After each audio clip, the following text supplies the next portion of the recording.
Welcome back, Keyforgers. I hope you are well. There was one thing I forgot to show you from my pledge last time, and that was the super key. These are very, very weighty, and the keys spin. So you can show which ones you have forged. Very important what colour key you forge now that Skyborn are here. It can also be a very handy fidget spinner. Now what we found when we used these at Nationals was that it was increasingly difficult to flip whilst you were playing. Now it looked really easy there, but what I would suggest you do if you are using these keys is to inform your opponent, okay, I forged my first key, I'm going to forge the red one, and you do that. And then, okay, this is going to be my second key, I'm going to forge the yellow one, just so they're aware, because if you pick it up, sometimes they're a little bit loose and they can come a little bit skew-whiff and you don't know where you're forged and where you have not. But they do save space on your mat, which is really good. Rather than having 3 keys that size, if you've got the big metal ones, you've just got the one. I am flexing my 2024 Nationals Archon Top 8 playmat here, and we opened Amber Skies last time, so it will be tokens of change this time, and I'm feeling the left hand side. So let's get into it. The houses in here are Untamed, Skyborn, Shadows, the new Redemption House, Logos, Geistoid and Dis. The other way up. And we have, I'm so glad we have Redemption here. We have Redemption, Logos and Dis. We have this token. I'm guessing it belongs to Logos. If it works like Winds of Exchange, it's the one nearest house where the token comes from. And we've got Desi Cantina Inquisitor. Let's give you a closer look at that Archon there. There we have it. Quite interested to see what that token is. I haven't really been paying attention to spoilers. That's the deck list. That's our reference card, which I'm guessing has the token on the other side, and that should be a normal card. So when I flip, yes, okay. We're starting out with Redemption, which is made up of past mutants from other houses. So we're starting out with a Sacro Alien, 5 power, 2 armor. After fight, look at the top 3 cards of your deck, put 1 into your hand and 1 on the bottom of your library. That other one going back on top of your deck. Swift Induction is an action. Play, make a token creature. If that token creature enters play adjacent to a mutant creature, archive Swift Induction. Snorette, 4 power. At the end of your turn, capture 1 amber. Action, move each amber from Snorette to the common supply. A second Snorette. Shifting Battlefield. It's an action, you get an amber when you play it. Play, move a friendly creature anywhere in your battle line. That creature captures 1 amber. Retribution is another action, you get an amber when you play it. Play, if there are more enemy creatures than friendly creatures, destroy an enemy creature. A second Retribution, this one has a discard enhancement. Admirable Neophyte, 2 power, 1 armor. It's put a capture and a damage enhancement in the deck. Play, make a token creature. Gorm of Orm is an artifact. It has an enhanced draw pip. Omni ability, destroy Gorm of Orm, destroy an artifact. Champion Tabris, 6 power, 2 armor. After fight, capture 1. Oh, it's a creature that isn't a mutant. A second Champion Tabris. Martyr's End is an action. You get an amber when you play it. Play, destroy any number of friendly creatures. Gain 1 amber for each creature destroyed this way. Ooh, now we're on to Logos. I'm so happy that Logos has returned. I have missed it. We're starting out with Wild Wormhole. It's an action. You get an amber when you play it. Play the top card of your deck. Titan Guardian, 5 power, 1 armor with taunt. Destroyed, if Titan Guardian is not on a flank, draw 2 cards. Titan Engineer, 6 power with an amber and damage enhancement. While Titan Engineer is not on a flank, keys cost +1 amber. Standardized Testing is an action. Play, destroy each creature with the lowest power and each creature with the highest power. Goalless Artificer, I believe that's how it's pronounced, 2 power. It put an amber, draw and discard enhancement in the deck. After Reap, make a token creature. A second Artificer. Eddie, 3 power. Your opponent's keys cost +1 amber for each card in your archives. Play, archive a card. Titan Outpost is an artifact. You get an amber when you play it. Action. Put a friendly creature on the bottom of its owner's deck. If you do, make a token creature and archive a card. Very nice that Logo's got an outpost there. Backup Copy is an upgrade. You get an amber when you play it. This creature gains destroyed. Put this creature on top of your deck. The Howling Pit is an artifact. You get an amber when you play it. Each player refills their hand to 1 additional card during their draw card step. A second Howling Pit. Backup Plan is an action. It's got an enhanced amber pip. Play, for each creature your opponent controls in excess of you, archive the top card of your deck. And finally, on to Dis. Unbinding is an action. It has a draw enhancement. Play, make a token creature. If a friendly creature was destroyed this turn, archive Unbinding. The Evil Eye is an action. You get an amber when you play it. Play, keys cost +3 amber during your opponent's next turn. Gateway to Dis is an action. Play, destroy each creature, gain 3 chains. Eterome, 4 power. After Reap, destroy a creature of the house with the most creatures in play. Bonesaw, 5 power.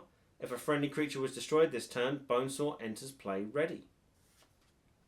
Arise is an action.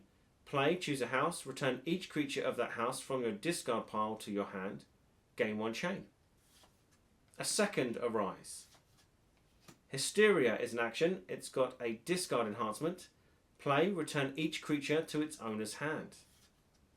A second Hysteria. Essence Scale is an artifact. You get an amber when you play it, and it has a capture enhancement. Action, destroy a friendly creature. If you do, ready and use a friendly creature that shares a house with a destroyed creature. Beyond All Darkness is an action. You get an amber when you play it. Play, for the remainder of the turn after a creature is destroyed, make a token creature. Gabos Longarms, 5 power. Before fight, choose a creature. Gabos Longarms deals damage to that creature rather than the one it is fighting.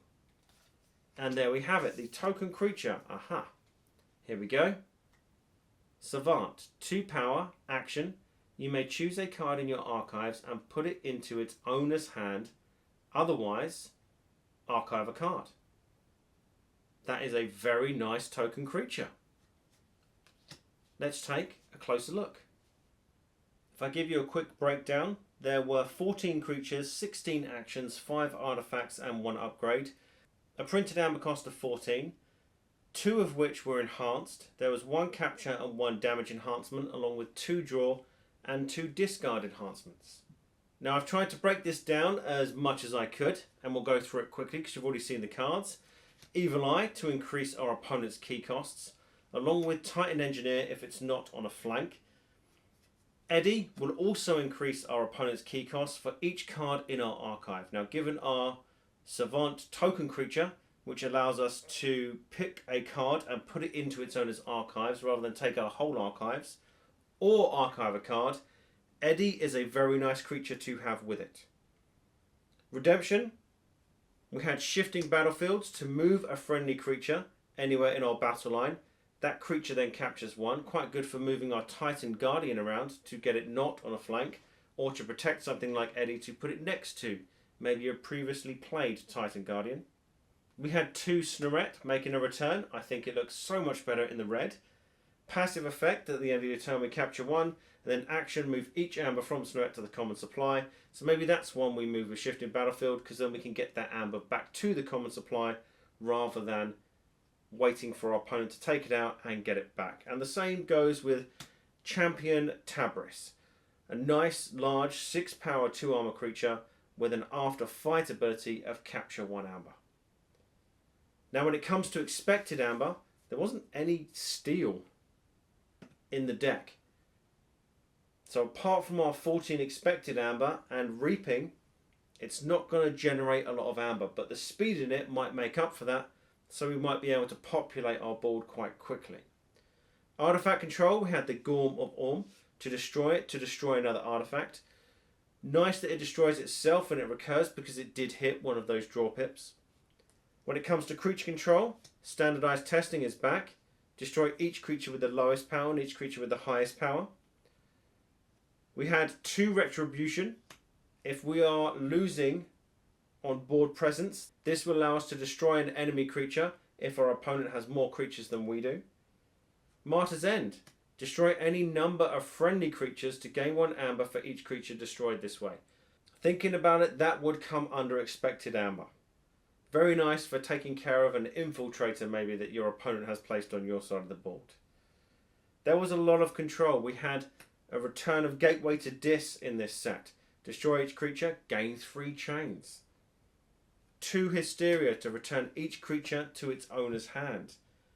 Bonesaw returned, ends as play ready if a friendly creature was destroyed this turn.